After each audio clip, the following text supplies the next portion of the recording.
Здраво, драги родители! Добре дојдовте на уште едно видео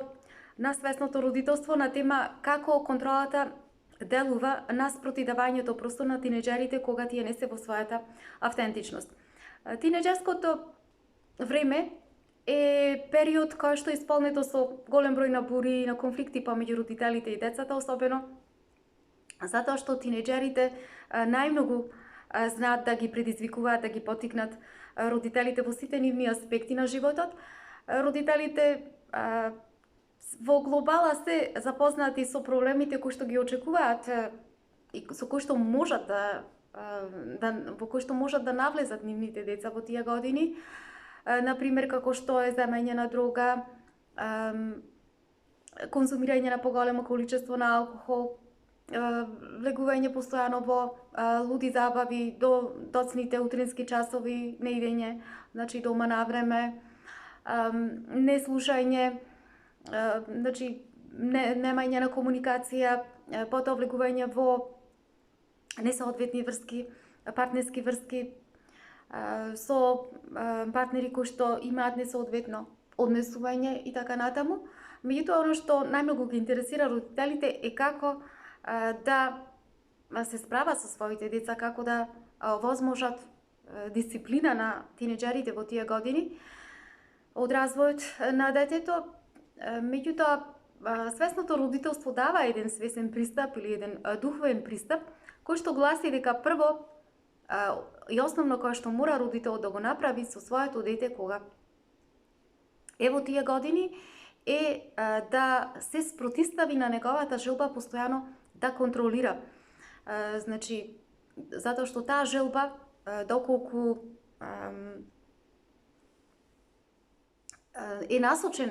да сака постојано да го контролира своето дете, само ќе го нагласи, ќе го пренагласи проблемот кој што постои со самото дете и едноставно може да го овековечи на некој начин. И затоа првото нешто кое што треба да го направи свесниот родител, кога тинеџерот не го слуша, едноставно се однесува чудно, кога не е во својата автентичност, кога не соработува или едноставно ги прекршува сите правила кои што му ги дава родителот, е едноставно да се повлече од проблемот самиот родител со цел да создаде еден простор кој што ќе подразбира, простор во кој што ќе навлезе преку едни мисли кои што ќе дојдат од едно чувство на изобилност. Значи да тргне од еден модел на изобилност, а не она што најчесто ние го правиме како родители е најчесто влегуваме во односот со нашите деца тогаш со едни чувства кои што раѓаат постојано негативни ставови, значи доаѓаат од место на недостаток кои што ни предизвикуваат да имаме ставови во смисла на тоа, ете сега моето дете ќе почне да се дрогира, ете моето дете ќе почне да се однесува цело време несоодветно, кој знае што прави, ќе оди во затвор, ќерка ми ќе забремени и така натаму. Значи, ние треба што повеќе да се тргаме настрана од овие чувства на недостаток кои што постојано раѓаат голема вознемиреност во нас и создаваат конфликти, раѓаат конфликти, потикнуваат конфликти помеѓу нас и нашите деца. И затоа велиме дека тие се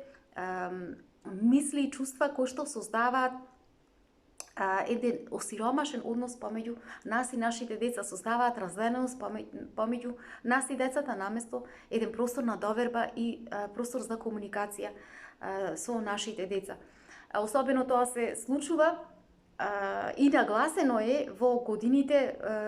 токму кога се наоѓаат на таа возраст, на тинеџерска возраст нашите деца, затоа што ние ги гледаме нашите деца како постојано тие сакаат да експериментираат, велиме живеат на ивиците на животот на некој начин, меѓутоа ние треба да разбереме дека токму тие се годините кога нашите деца сакаат да се разберат, тоа го прават за да можат да сватат што им одговара во нивниот живот, каде треба да се најдат во животот, зошто се дојдени на овој свет, затоа што тие се уште не го имаат оформено, не го имаат изградено целосниот свој идентитет. Значи, тинеџерските години се години во кои што нашите деца ќе експериментираат, постојано ќе искусуваат разни работи и дури знаат преку тие искуства да одат во крајности. Меѓутоа, што треба родителот да направи? Родителот треба да има капацитет, свесниот родител, треба да има капацитет да може да создаде еден простор кој што ќе го држи детето во еден простор на доверба. Значи, простор, велиме, простор на изобилие. Просторот на изобилие е полн со чувства на изобилност, кои што подразбираат чувства, кои што ќе му дадат значење на детето во смисла дека родителот му верува, дека родителот се уште го прифаќа, дека родителот негува позитивни мисли спрема своето дете, дека родителот го почитува своето дете се уште, за да може таа атмосфера на изобилие да ја увиди детето и секогаш кога ќе има проблем, самото дете да може да дојде кај родителот слободно и да го праша преку една здрава комуникација и здрав однос и почит помеѓу родителот и детето да се решат проблемите со кои што во овој период децата се соочуваат. И што ги интересира? Она што е непознато за нив, нешто што не му е јасно, значи родителот да биде тука да представува еден цврст темел, една позадина, во и кога детето, значи,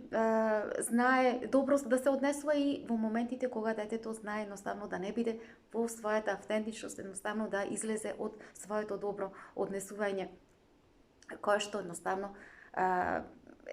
го искусува преку тоа излегување од својата автентичност, детето влегува во разни искуства од својот живот. И затоа велиме дека родителот, свесниот родител треба да тргне во тинеџерските години од еден модел на изобилство, што подразбира тоа за детето. Разбира